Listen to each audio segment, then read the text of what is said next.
தன்னுடைய உள்மனது ஆசைகள் எல்லாத்தையும் வெளியில் சொன்னால் எங்கே செருப்படி படுமோ அப்படின்ற ஒரு பயத்தின் காரணமாக பெரியார் சொன்னார் அப்படின்னா அவர் மேலே அவதூற அள்ளி பூசணும் அந்த சிங்களவன் சீமான். அதுக்கு ஆதாரம் கொடுக்குறேன்னு சொன்னால் 2 நாள் ஆச்சு இன்னும் கொடுக்கல. அதே போல் நான் தரேன் அதுக்கு இல்லை ஆதாரம் தரேன் அப்படின்னு சொன்னார் அண்ணாமலை. அவரு சொல்லியும் 1.5 நாள் ஆகுங்க. இன்னைக்கு என்ன பஞ்சாயத்து போயிட்டு இருக்குது? எத்தனை நாளா இதை பிடிச்ச ஊட்டிட்டு இருப்பீங்க? நீ எவ்வளவு பெரிய பஞ்சாயத்து போயிட்டு இருக்கு தெரியுமா? என்ன பஞ்சாயத்து போக எத்தனை காலம்தான் ஏமாற்றுவார் இந்த நாட்டிலே சொந்த நாட்டிலே அப்படின்னு மென்ஷன் பண்ணி தவேகா தலைவர் விஜய் அவர்கள் நீட் தேர்வை பற்றி ஒரு அறிக்கை விட்டு திமுக எதிர்த்து ஒரு கேள்வி கேட்டிருக்காரு. நைஸா அப்பளம் அப்படியே கூட்டிட்டு போறீங்க. 200 வேணுங்கிறதுக்காக இதெல்லாம் கூட செய்வீங்க. ஏண்டா நான் சொன்னா கேளுங்க. அதுவே தம்பி 200 வேணும்னு ஆசைப்பட்டு திமுகவை ஒருத்தன் விமர்சிச்சிருக்காங்கிறதுக்காக அந்த அறிக்கையை நீங்க டீகோட் பண்ணாம நீங்க பாட்டுக்கு போறீங்களே, இது நியாயமா? இது மக்கள் முடிவுக்கு நான் விட்டுறேன். வேணாம்ண்ணே. என்ன உனக்கு இப்போ தைரியம் இருக்கா? அதை பத்தி பேச மாட்டீங்க. எப்போ பார்த்தாலும் சீமா சீமா சீமான்னு நினைக்கிறீங்களே. நான் விட்டு போறது எனக்காக இல்லை, அது பண்ணையாருக்காக. அப்ப அவ்வளவு விட்டு போ. அப்ப அவ்வளவு தைரியம் தான் பேசுற போகும். இப்ப பேசணுங்கிறீங்க. ஆமா பேசிடும்.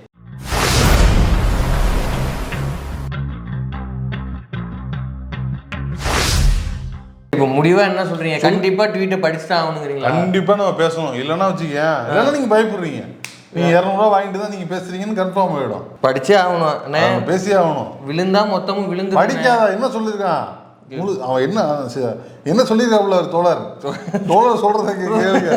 தோழர் ஆயிட்டாரு. அப்ப விடுங்க, நான் சொல்றேன். சரி ரைட், என்ன பண்றது?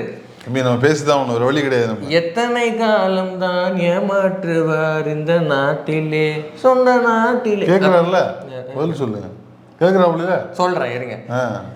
என்ற பாடல் வரிகள் தற்போதைய தமிழ்நாடு ஆட்சியாளர்களுக்கு தமிழக ஆட்சியாளர்னு அவர் சொல்றாரு. தமிழக ஆட்சியாளருக்கு மிக பொருத்தமாக உள்ளது. தேர்தல் போது அதை போய் படிச்சுங்க. கடந்த 2021 தேர்தல் பிரச்சாரத்தின் போது நாங்கள் ஆட்சிக்கு வந்தால் நீட் தேர்வை கண்டிப்பாக ரத்து செய்வோம், நீட் தேர்வை ரத்து செய்யும் ரகசியம் எங்களுக்கு தெரியும் என்று பிரச்சாரம் செய்து தமிழக மக்களை நம்ப வைத்தார்கள் தற்போதைய ஆட்சியாளர்கள். ஆனால் தற்போது நீட் தேர்வை ரத்து செய்யும் அதிகாரம் ஒன்றிய அரசுக்கு தான் உள்ளது, மாநில அரசால் ரத்து செய்ய முடியாது என்று தெரிவித்திருப்பது வாக்களித்த மக்களை ஏமாற்றும் செயல் அல்லவா? பதில் சொல்லுங்க. கேட்கிறாப்புல பதில் சொல்லுங்க. அவ்வளவுதானே. கிடுக்குப்பிடி கேள்வி கேட்டாப்புல இல்ல, கிடுக்குப்பிடி கேள்வி கேட்டதாய் பதிவர் உணர்கிறார். யா நீட் அப்படிங்கிற தேர்வு மாநில பட்டியலில் இருக்கா, ஒத்திசைவு பட்டியலில் இருக்கா, இல்லை ஒன்றிய பட்டியலில் இருக்கா? பட்டியல்னு என்ன ஆக்சுவலா எனக்கு தெரிஞ்ச நம்ம காட்டுல மழை பெய்யுது, நம்ம ரோட்டில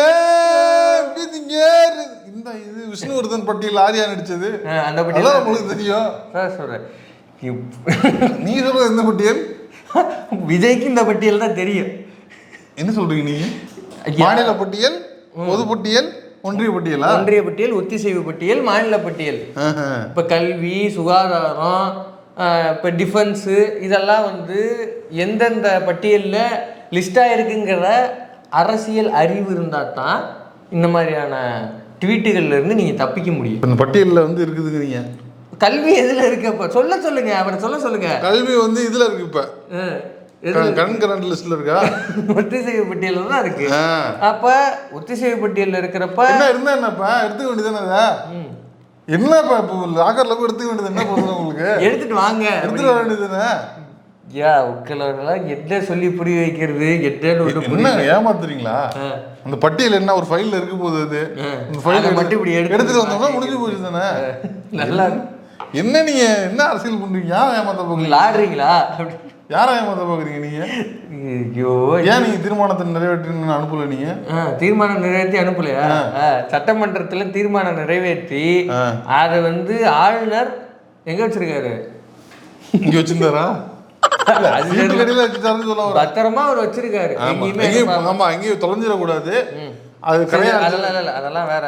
பட்டியலுக்கெல்லாம் கூட நான் அப்புறம் ரொம்ப டஃப் கொஸ்டின், இன்னொரு ஈஸியான கொஸ்டின் இருக்கிறேன். நான் எல்லாரும் படிச்சேன்ல, ஃபைண்ட் அண்ட் ரீப்ளேஸ் போட்டு இதுல எங்கேயாவது ஒன்றிய அரசு, மத்திய அரசு, பாஜக, ஆளுநர், இந்த மாதிரியான வார்த்தைலாம் இருக்கான்னு பாருங்க. இல்லையா, அதை நான் படிக்கும்போது இல்லையே, நான் பார்த்துட்டேன் இல்லையே. ஐயா அமித்ஷா பேரைத்தான் சொல்றதுக்கு கலியில பாஜக ஒன்றிய அரசுன்னு எழுதுறது கூட உனக்கு டர்ரா இருக்கு. ஆமா, அம்பேத்கரை பத்தி இழிவுபடுத்தி பார்லிமெண்ட்ல அமித்ஷா பேசினாரா இல்லையா? அதுக்கு கண்டனம்ங்கிற பேர்ல பேரே சொல்லாம ஒரு மொட்டை கடிதாசி எழுதினார்ல, அதுல அமித்ஷா பேர் எழுதல. பயம், ஓகே, புரிஞ்சுக்கிறோம். ஒரு நீட் விவகாரத்தை பத்தி பேசுறப்ப கூட ஒரு ஒன்றிய அரசு மத்திய அரசுன்னு கூட எழுதாம எங்களுக்கு எதிரியை ஸ்ட்ரைட்டா அடிச்சு பழக்கம் இல்ல. நாங்க வந்து இன்டைரக்டா எல்லாமே மொட்டை கடிதாசி, நாங்க யாரையும் பகிர்ச்சி கொள்ள தயாரில்ல, நாங்க இன்டைரக்டா தான் அடிப்போம் அப்படின்னு எழுதிருக்காப்ல. வெறும் மொட்டை கடிதாசி தான் பண்ணிக்கிட்டே இருப்பீங்க நீங்க எல்லாம். அப்புறம் என்ன பேசுறீங்க மக்கள் உரிமை மாநில உரிமைன்னு? சட்டசபையில மக்களால் தேர்ந்தெடுக்கப்பட்ட அனைத்து உறுப்பினர்களும் ஒருமனதாக தீர்மானம் நிறைவேற்றி, யாரை தவிர பாஜகவை தவிர்த்து மீதி எல்லா கட்சிகளும் ஒருமனதாக தீர்மானத்தை நிறைவேற்றி ஒரு தீர்மானத்தை ஆளுநருக்கு அனுப்புனா அவர் ரொம்ப பத்திரமா அதை கொண்டு போய் பீரோவில் லாக் பண்ணி வச்சுக்கிட்டு எங்கேயுமே அனுப்பாம I will never ever. Manager sign வாங்கினீங்களா? அதில் என்ன manager sign? Production manager sign வாங்கினீங்களா? ஆமா, அவருக்கு அதுதான் தெரியும். விஜய் என்ன கேட்பாப்ல, அவர் அறிவுக்கு எட்னாப்புல பேசணும். ப்ரொடக்ஷன் மேனேஜர் சைன் வாங்கினியா? பக்கத்தில் எக்ஸிக்யூட்டிவ் உட்காந்துருப்பாப்ல, அன்னைக்கு சைன் வாங்கினியா? ப்ரொடக்ஷன் மேனேஜர் சைன் பண்ணி எக்ஸிக்யூட்டிவ் மேனேஜர் சைன் பண்ணாதான் அது செல்லும், பேட்டா வாங்க முடியும். நீ வாட்டியே கொடுத்து விட்டீங்கன்னா எப்படி செல்லும்? அது இப்படி கேட்டாலும் ஆச்சரியப்படுறதுக்கு இல்ல. அப்படியான ஒரு அறிக்கையாகத்தான் இந்த மொட்டை கடிதாசி இருக்கிறது. ரொம்ப சிம்பிள். இந்த ஒட்டுமொத்த அறிக்கையிலையும் எங்கேயாவது ஆளுநரை குறிப்பிட்டு பேசியிருக்காரா? ஆர்.என். ரவி நீங்க தானே போய் பார்த்து வந்தீங்க. ஆர்.என். ரவி போய் பார்த்து வந்தீங்களா இல்லையா? பார்த்துட்டு வந்தப்ப நீட்டை பத்தி பேசுனீங்களா பேசலையா? அப்ப அப்படி பேசலாம்னு நினைக்கிறேன். ஏதோ ரொம்ப சீரியஸா பேசிட்டு இருந்தாரு. அப்ப என்ன போய் ஒருவேளை இப்படி இந்த முகத்தை கோபமாக வைத்துக் கொண்டு பேசிய தளபதி அப்படின்லாம் வாரிசு படத்துல ஒரு 1.5 நிமிஷம் ஒரு விடாம ஒரு டான்ஸ் ஒன்று நான் பண்ணேன், ஒரு பீட் ஒன்று, அதை பாத்தீங்களா? அப்படின்னு பார்க்கல அப்படின்னு கேட்டுருப்பாப்ல ஆளுநர்கிட்ட. அதுக்கு முன்னாடி கூட ஒரு படத்துல ஒரு விடாம ஒன்று ஆனேன் ரசிகர்களுக்காக 1.5 நிமிஷம் பிஜிஎம்ல ஒரு பீட் ஆடிருக்கேன். அதை பார்த்துருக்கீங்களா? காவலன்ல குத்துப்பாட்டு இல்லைன்னு நீங்கெல்லாம் வருத்தப்பட்டீங்கன்னு தெரியுது, அதனாலதான் இந்த படத்துல ஒரு குத்துப்பாட்டு வச்சிருக்கேன் அப்படின்னு பேசிருப்பாரு. அப்படின்லாம் பேசியிருப்பாரு போல் இருக்கு. ஏன் ஆளுநரை குறிப்பிடுறதுக்கு இவ்வளவு பயம்? சரி, அமித்ஷாவை சொன்னாதான் சரி ரைடு. என்ன சம்பந்தம் இருக்கு? இல்ல ஓனர் ஆளுநருக்கும் நீட் விவகாரத்துக்கும் என்ன சம்பந்தம்? தமிழ்நாட்டு நீட் விலக்கு மசோதா ஆளுநர்கிட்ட தானே இருக்கு. அப்ப அதை பத்தி ஏன் பேசுறதுக்கு இவ்வளவு பயம் உங்களுக்கு? அமித்ஷா பேரை தான் எழுதுறதுக்கு பயம், ஆளுநர் பேர் எழுத கூட உங்களுக்கு பயம். அவ்வளவு பயந்து யாருக்காக பண்ண அரசியல் பண்றீங்க? யாருக்காக பண்றீங்க அரசியல்? தீர்மானம் நிறைவேற்றினீங்களா? ஆமா, அந்த தீர்மானம் எங்க? இப்ப அதான் ஆளுநர்கிட்ட பத்திரமா வச்சிருக்காரு. இன்னும் கொடுக்கலையா? ஆளுநர் தான் கொடுக்கணும், கொடுக்க சொல்லுங்க. ஆளுநர்கிட்ட கேட்க வேண்டியதானே, அனுப்புன்னு சொல்ல வேண்டியதானே. சட்டையை கோத்து பிடிச்சி கேட்டாச்சு, வரவு செலவு கணக்கு போட்டும் கேட்டாச்சு. இந்த பெரியார் ஒன்று சொல்றாரு, என்னது? மானமுள்ள 1000 பேருடன் போராடலாம், மானம் இல்லாத ஒரு சீமானோடு போராட முடியாதுங்கிறாரு. அப்படின்னு பெரியார் சொல்றாரு. யாருக்கு சொன்னாரு? அது உப்பு போடாமல் சாப்பிடுகிற அனைவருக்கும் பொருந்தும். சரி, தமிழ்ல சொல்ற, ஹிந்தியில சொன்னீங்களா அவர்கிட்ட? அவருக்கு ஹிந்தி தெரியுமா இல்ல பீகாரி தெரியுமா? யாருக்கு தெரியும்? அந்த லாங்குவேஜ்ல சொல்லுங்க. நீங்க மட்டும் தமிழ்ல பேசிட்டு இருந்தா அவருக்கு எப்படி புரியும்? இந்த பீகாரியில போய் சொல்லி இந்த லாங்குவேஜ் சொன்னாப்ல அவருக்கு புரிஞ்சிருமா? வாய்ப்பு இருக்கு. சரி, அப்ப பண்ணையார சொல்லுங்க. இது ஒரு மேட்ரு, இது ஒரு அறிக்கை அப்படின்னு இதுக்கு ரியாக்ஷன் வேற கேட்கறாங்க. ஐயோ, இந்த பத்திரிகையாளர்கள் என்ன சொல்றதுன்னு நமக்கு ஒன்றும் புரிய மாட்டேங்குது. பெரியார் மீது அவதூறு அள்ளி தெரிக்கிறான், அவங்ககிட்ட போய் ஆதாரத்தை குடுறா அப்படின்னு கேட்கறதுக்கு யாரும் போக மாட்டேங்கிறாங்க. இது ஒரு மேட்ருன்னு தூக்கிட்டு போய் ஊடகத்தால் வளர்ந்தவன் ஊடகத்தாலே அழிவான். இது என்ன பாருங்க, சீமாண்டியோட கதை முடிஞ்சுது அப்படின்னு சொல்றேன். அப்படி நம்ம ஒதுக்க முடியாது தம்பி. ஜனநாயகத்துல நீங்க உள்ளன்னு வந்துட்டீங்க, ஒரு மாநில கட்சி என்ன இருக்கு? நான் திரும்பி கேட்கறேன், இந்த அறிக்கையில என்ன இருக்குது? அதான் தம்பி, அப்படி விட்டுற முடியாது. ஜனநாயகத்துல வந்து அது யாரா இருந்தாலும் நம்ம ஏத்துக்கிட்டு பதில் சொல்லி தான் ஆகணும். நம்ம ஒதுக்க முடியாதுல்ல. ஓ, இது என்னன்னே விஷயம்? இது ஒரு கேள்வின்னு போய் ஒரு 2 நிமிஷம் 3 நிமிஷத்தை வேஸ்ட் பண்ணிக்கிட்டு இருக்காங்க. தமிழ்நாடு காங்கிரஸ் கமிட்டியின் தலைவர் செல்வப்பிரந்தை அவர்கள்ட்ட வந்து மைக்கை போட்டு இதை கேட்குறாங்க. அவர் சும்மா சிம்பிளாக பதில் சொல்றாரு. எத்தனை காலம் தான் ஏமாத்துவாருங்கிற கேள்வி மோடியை பார்த்தா விஜய் கேட்கணும். அப்படி கேட்டீங்கன்னா அது தமிழ்நாடு மக்களுக்கும் தமிழ்நாட்டு மாணவர்களுக்கும் ஏதாவது பிரயோஜனமா இருக்கும். அதை விட்டு நீங்க திமுக பற்றி கேட்டு என்ன பிரயோஜனம்? திமுக எதுவுமே செய்யாமல் இருந்ததா வாக்குறுதி கொடுத்ததுக்கப்புறம்? அவங்க எல்லா விஷயத்தையும் செஞ்சுருக்கிறாங்க.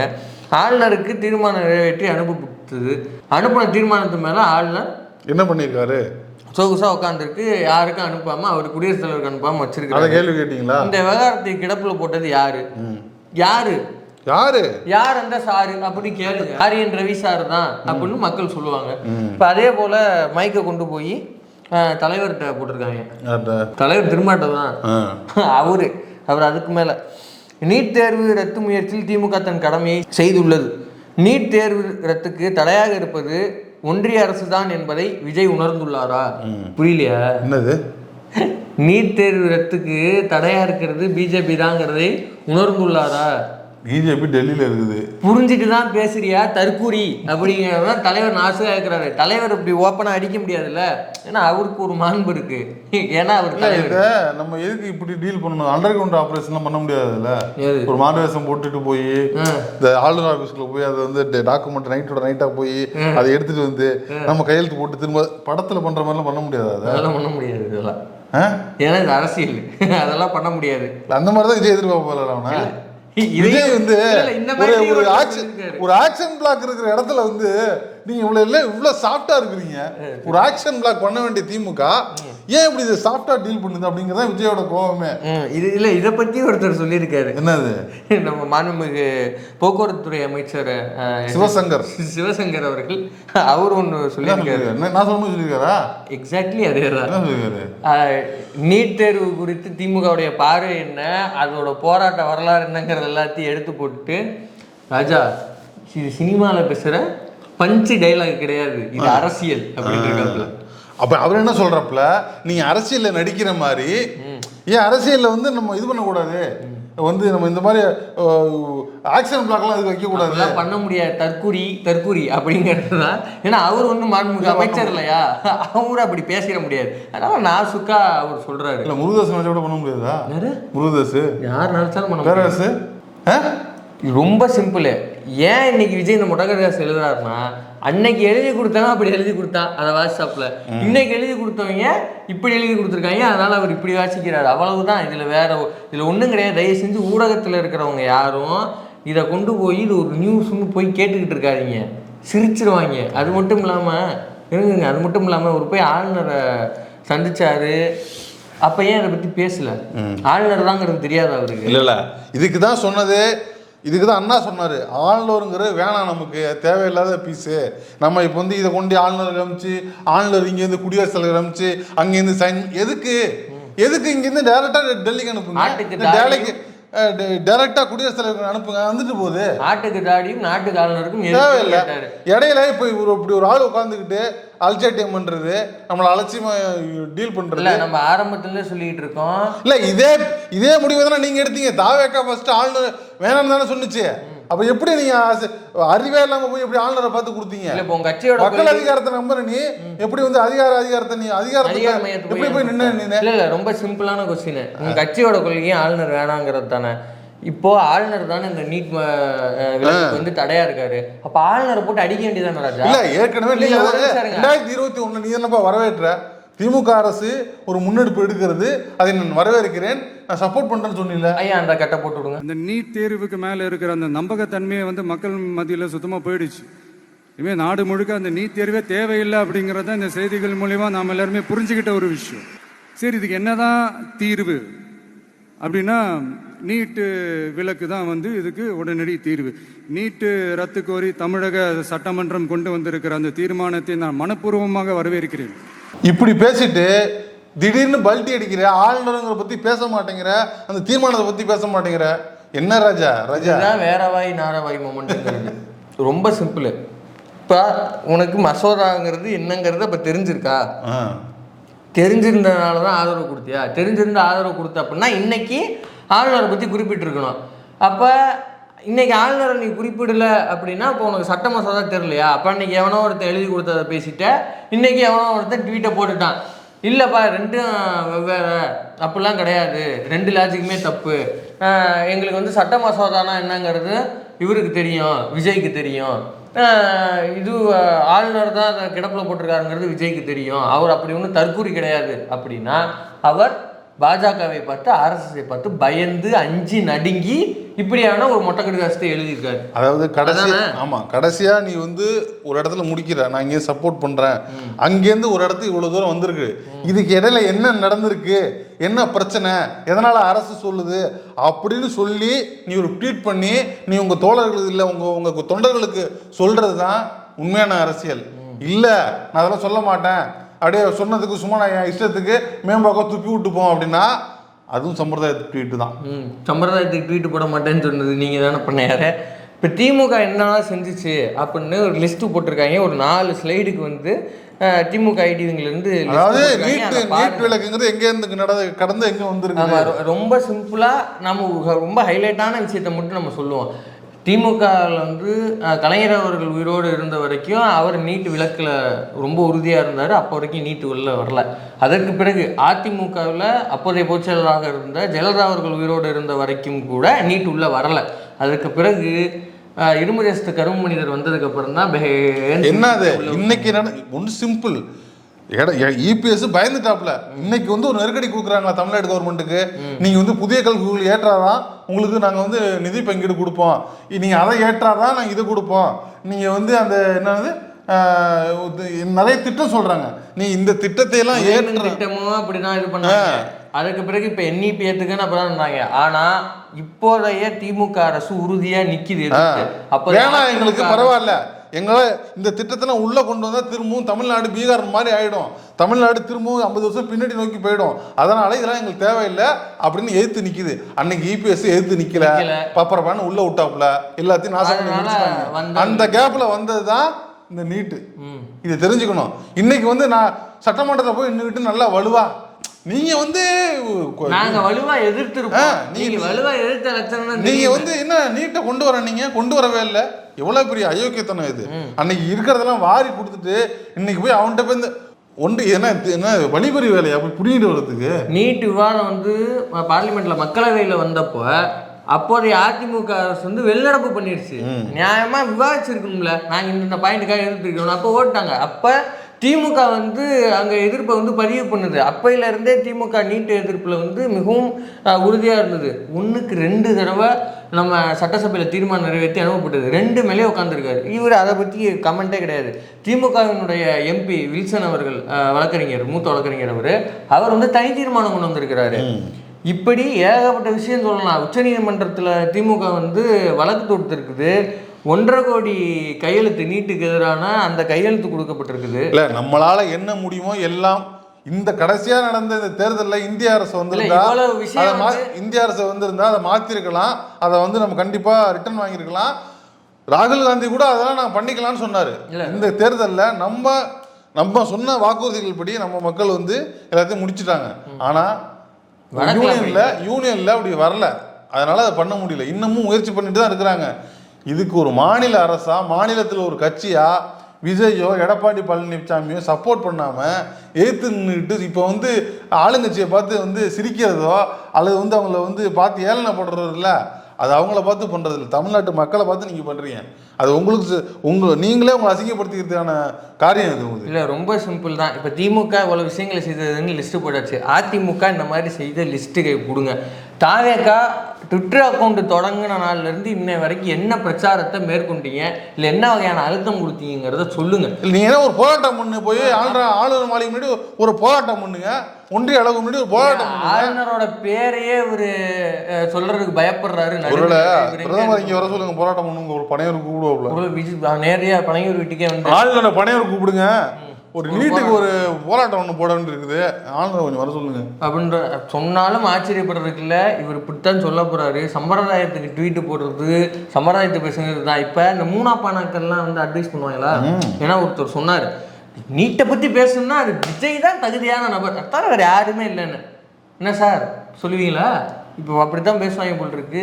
ஸோ இப்படியாகத்தான் இந்த சம்பிரதாய ட்வீட்டு, இந்த மொட்டை கடிதாசு இப்படி தான் இருக்குது.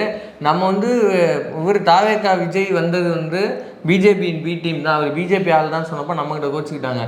தமிழ் தாய் வாழ்த்தை சீமான் இழிவுபடுத்தினான்ல, அதுக்கு எதிர்த்து ஏதாவது ட்வீட் போட்டாரா? ஏதாவது கண்டன அறிக்கை தெரியல. தாவேக்காவுடைய கொள்கை தலைவரான தந்தை பெரியாரை இழிவுபடுத்தி அவதூறு கற்பிச்சான்ல, அதுக்கு எதிர்த்து ஏதாவது ட்வீட் போட்டிருக்காரா? இல்லைன்னு நினைக்கிறேன். சரி, இப்போ யூஜிசியோடைய நியூ ரெகுலேஷன்ஸ் எல்லாமே மாநில உரிமைகளை பறிக்கிறதா இருக்குது, நம்ம மக்கள்கிட்ட இருந்து கல்வியை பறிக்கிறதா இருக்கு. அதை எதிர்த்து வேறு ஏதாவது ட்வீட் போட்டுருக்காரா? நீட்டை எடுத்து போட்டுருக்காப்ல. நீங்க என்ன பேசுறீங்க? நீட்டை எடுத்து போட்டுருக்காங்க. பாஜக எழுதியிருக்காரா? அதில் பாஜக எழுதியிருக்காரா? ஆளுநர் எழுதியிருக்காரா? இல்லையே. அப்புறம் என்ன?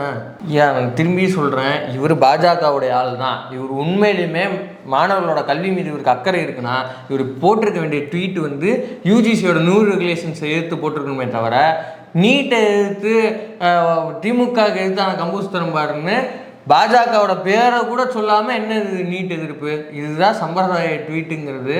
பண்ணையாரு, முதல்ல சொந்த கட்சியோட மீட்டிங் அட்டன் பண்ணி பழகுங்க. நேற்று நிர்வாகிகள்லாம் வந்திருக்காங்க, தலைவரே முதல்ல சொந்த கட்சி நிர்வாகிகளை மீட் பண்ணி பழகுங்க. ஆல்பமாக கொண்டு போகிறாங்க, எங்களுக்கு பொறுப்பு கொடுங்க, அங்கீகாரம் கொடுங்கன்னு. சொந்த கட்சி பிரச்சனையை பாருங்கள், அப்புறம் வந்து மக்கள் பிரச்சனையெல்லாம் பார்க்கலாம்.